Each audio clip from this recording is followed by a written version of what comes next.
¿Qué dice la historia sobre el sexenio de Luis Echeverría? Durante el sexenio de Luis Echeverría se repartieron alrededor de 16 millones de tierras a los campesinos.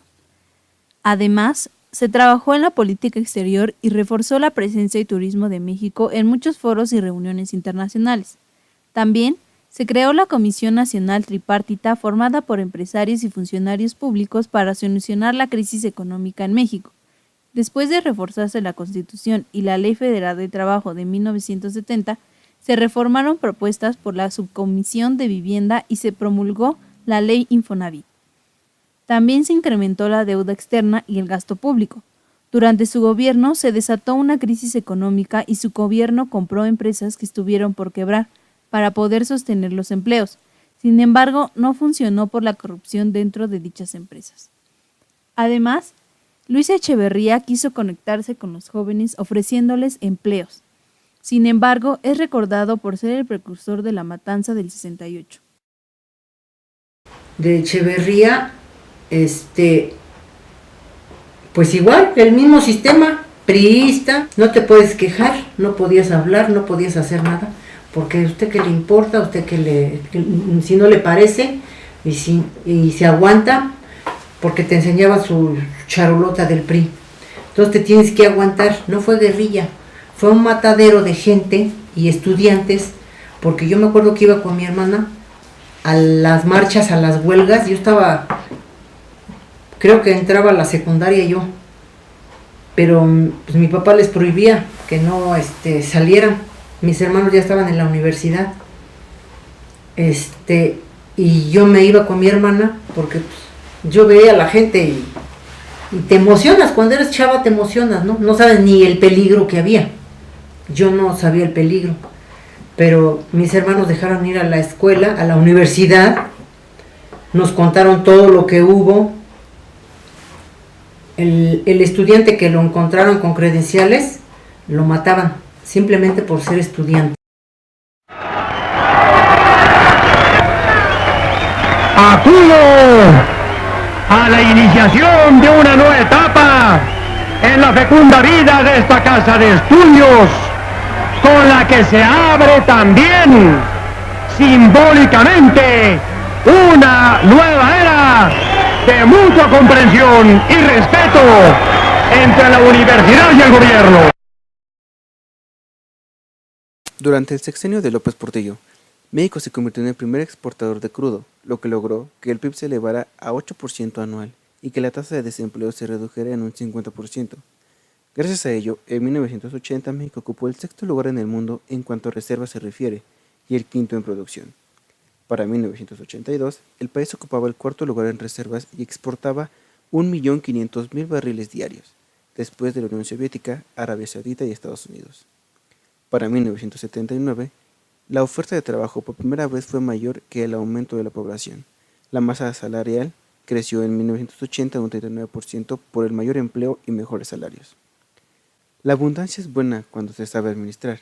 Sin embargo, López Portillo nunca reconoció la liga causa-efecto entre el gasto deficitario y la inflación. Tomó decisiones arbitrarias y financieramente inadecuadas, que detonaron la crisis más severa en la historia de México desde la Revolución. Todavía está presente en la mente de muchos mexicanos aquella frase pronunciada un 17 de agosto de 1981 por el exmandatario: defenderé el peso como un perro. Pero de nada sirvió este entusiasmo, ya que a las pocas semanas, el 17 de febrero de 1982, dio paso a una fuerte devaluación. El 1 de septiembre de 1982, López Portillo tuvo que encarar a la nación para anunciar al país la crisis por la que estaba pasando. Finalmente, dejó la presidencia el 1 de diciembre de 1982. Al terminar el sexenio de López Portillo fue cuando pues él dijo que una frase muy célebre que está en todos lados, que dijo que iba a defender el peso como un perro, ¿no? Por eso a su casa que hizo en Colinas del Sur le pusieron la Colina del Perro, porque él siempre se manifestó que iba a defender el peso como un perro. Defendamos nuestro peso.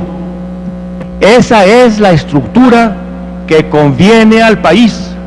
Esa es la estructura a la que me he comprometido a defender como perro. Durante el gobierno de Miguel de la Madrid y ante la severa crisis económica que dejó el gobierno de López Portillo, se establecieron los pactos de crecimiento económico con los diversos sectores sociales, mediante los cuales el gobierno subsidiaba parte de los precios de los productos básicos, y los productores distribuidores se comprometían a no aumentarlos. En 1986, las reservas de divisas descendieron a un nivel peligroso. El peso entró en caída libre con respecto al dólar y el crecimiento por el conjunto del año fue ampliamente negativo, del menos 3.8% del PIB. A lo largo de 1987, se dio una recuperación de las exportaciones no petroleras gracias al valor competitivo del peso y el sellado de importantes acuerdos crediticios con la banca internacional.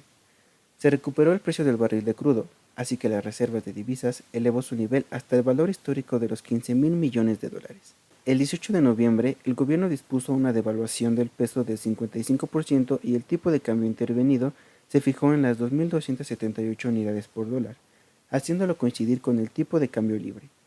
De enero a diciembre de 1987, la moneda mexicana había perdido el 192% de su valor tras sucesivas depreciaciones y la inflación para los 12 meses registró la tasa del 160%.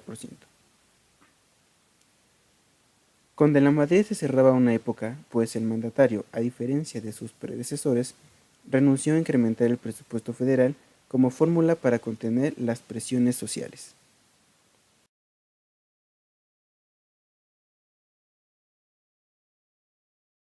Miguel de la Madrid, pues igual, me acuerdo de este señor. Los mismos pasos, el mismo dinero, la misma gente con sus mismas credenciales, no nos han dejado nada. La educación, igual, raquítica.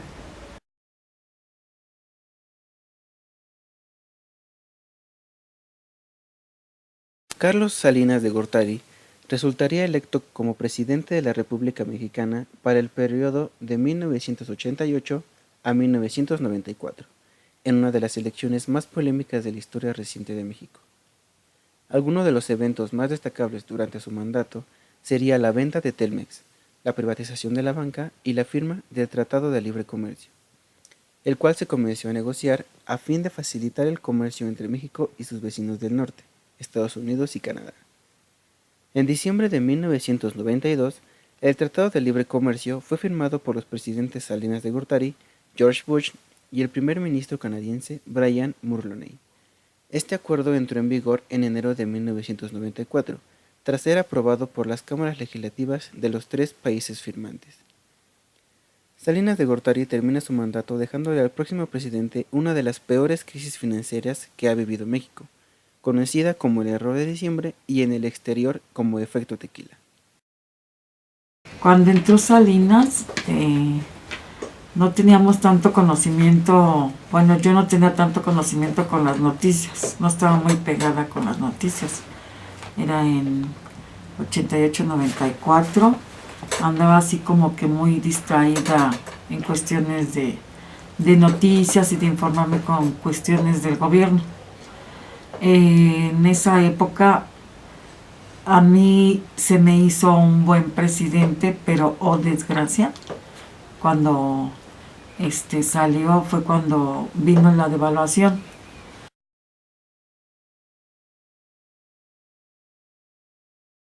Al comienzo del mandato de Ernesto Zedillo, hubo una caída del peso en más de un 40% frente al dólar.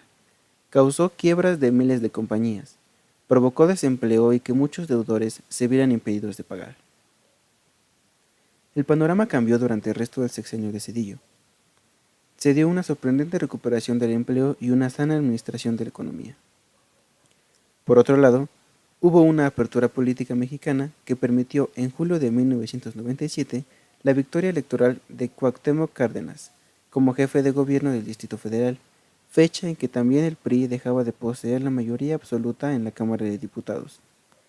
Al final de su mandato, se convirtió en el primer presidente emanado del PRI en reconocer una derrota en la elección presidencial. Al terminar su periodo como presidente, tomó posesión en el Consejo Ejecutivo de algunas empresas estadounidenses, entre las que destacan Procter & Gamble, Alcoa y Union Pacific, esta última dueña de los ferrocarriles mexicanos privatizados durante su mandato. Llegan las elecciones en el año 2000 y ante un histórico triunfo sobre el Partido Revolucionario Institucional PRI, Vicente Fox, candidato del Partido Acción Nacional, es elegido como presidente de la República con casi el 42.5% de los votos, lo cual es suficiente en la legislación electoral mexicana para declarar a un candidato ganador. Vicente Fox también se convirtió en el primer presidente de la historia moderna de México en no contar con la mayoría absoluta de las cámaras de diputados ni de senadores, razón que le impidió impulsar la aprobación de las 3 reformas más importantes que había planteado para su mandato: la reforma fiscal, la reforma energética y la reforma laboral. Esto por no obtener apoyo de la mayoría de los diputados en el Congreso. Desde que inició el mandato de Vicente Fox, se comprometió a mejorar la infraestructura de México con la construcción de un nuevo aeropuerto. El 22 de octubre del 2001 se determinó que la obra sería realizada en Texcoco, Estado de México. Para lograr esta obra, fue emitido un decreto presidencial que expropiaba 4.550 hectáreas pertenecientes a ejidatarios, por las que se pagarían 7 pesos por metro cuadrado, a lo que los campesinos afectados dijeron no e hicieron varias protestas. Debido a la gran inconformidad de los campesinos, el 1 de agosto de 2002, la Presidencia de la República decidió cancelar el proyecto. En su 6º informe de gobierno, Vicente Fox señaló los avances realizados durante su último año de gobierno. Sin embargo, reconoció que faltó mucho por hacer.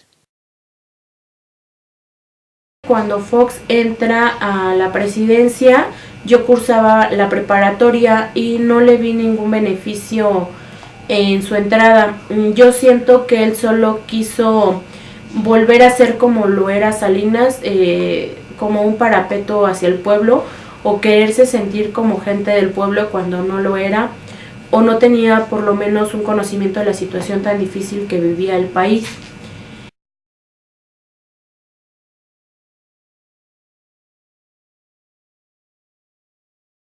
La campaña de Felipe Calderón se apoyó en 3 pilares: moderación, modernidad y transparencia económica. Los sectores base de su estrategia política fueron los jóvenes, mujeres y medio ambiente. En cuanto al dinero, se presentó como un antídoto para la corrupción. Su campaña electoral terminó 2 semanas antes de la elección. Por una mínima diferencia, el 2 de julio del año 2006, Felipe Calderón resulta vencedor para ocupar el cargo de presidente de la República. Ante tal situación, el candidato del PRD, Andrés Manuel López Obrador, declaró que se había producido un fraude electoral y exigió el recuento de los votos, movilizando en la Ciudad de México a miles de manifestantes en su apoyo. Sin embargo, el Tribunal Electoral del Poder Judicial de la Federación declaró el 5 de septiembre de 2006 a Felipe Calderón como presidente electo de México. Su primer acto como presidente fue el nombramiento de los sectores de gobernación, de defensa, de seguridad pública y marina. En temas de seguridad, declaró una nueva campaña contra el narcotráfico, donde involucra al ejército mexicano, sobre todo en operativos especiales en diversos estados de la República. En materia de empleo, a su primer año de gobernación, la tasa de desocupación a nivel nacional fue de 3.23% respecto a la población económicamente activa, porcentaje superior al observado en mayo de 2006, cuando se situó en 2.88%. Según el Banco Mundial, 50% de la población económicamente activa está en la informalidad, no tiene protección laboral ni seguridad social. Se vivió la inflación más baja de la historia, la acumulación récord de reservas internacionales y una deuda pública.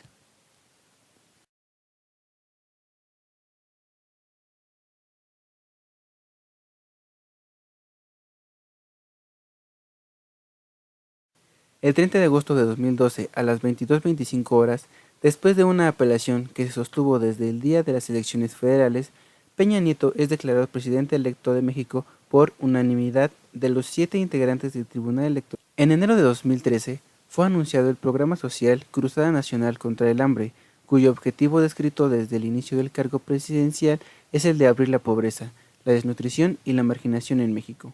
Los partidos mexicanos: PRI, PAN y PRD.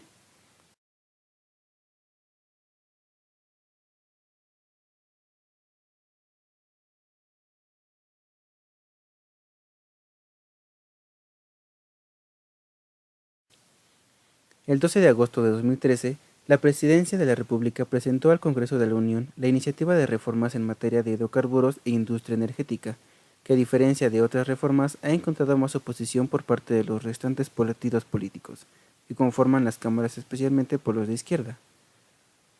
En marzo de 2013, Peña Nieto presenta su propuesta de reforma integral en telecomunicaciones y competencia económica, que, con algunas modificaciones de ambas cámaras del Congreso, fue promulgada el 10 de junio de 2013.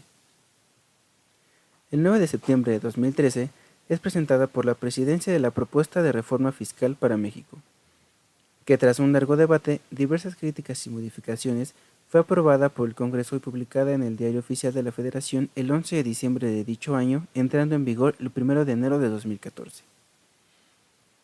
Para el 9 de enero del mismo año, fue publicada en el Diario Oficial de la Federación la reforma financiera con la que se busca dar un impulso al sector bancario y de ahorro en México. Con ella, se reformaron 34 ordenamientos jurídicos en materia financiera.